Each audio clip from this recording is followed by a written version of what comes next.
some of these candidates who went out and rallied with Black Lives Matter and thought that it was convenient or even cute. Some of them even took pictures with protesters who had signs that said defund the police. When those pictures went viral, it complicated for them. This message that they are sending, that we stand with you when we think you are going to be helpful to us, and we are going to condemn you when there is a challenge, really isn't the message that we should be sending to our base that delivered us the White House and allowed us to maintain governance in the House. I mean, I just think about even my own state.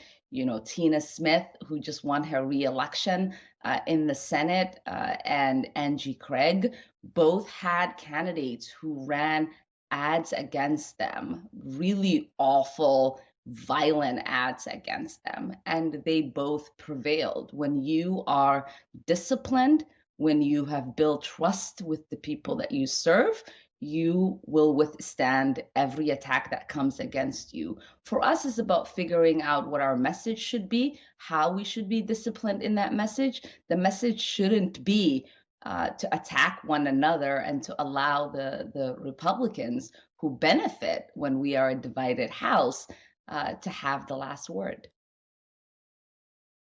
It is such a hopeful moment. I mean, I watched her come to walk on that stage to give her speech with my little daughter who's 8 years old. And the first thing Ilwad said to me was, "This is someone who looks like me, Mama." And we can't lose sight of the fact that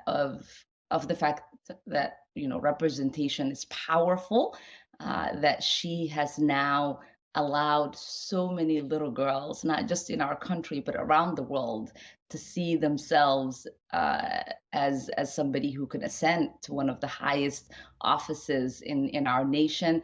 And as she said, that anything can be possible if you're willing to work for it. I mean, I remember in 2018, so many people were hopeful because a lot of us brought diversity to the House.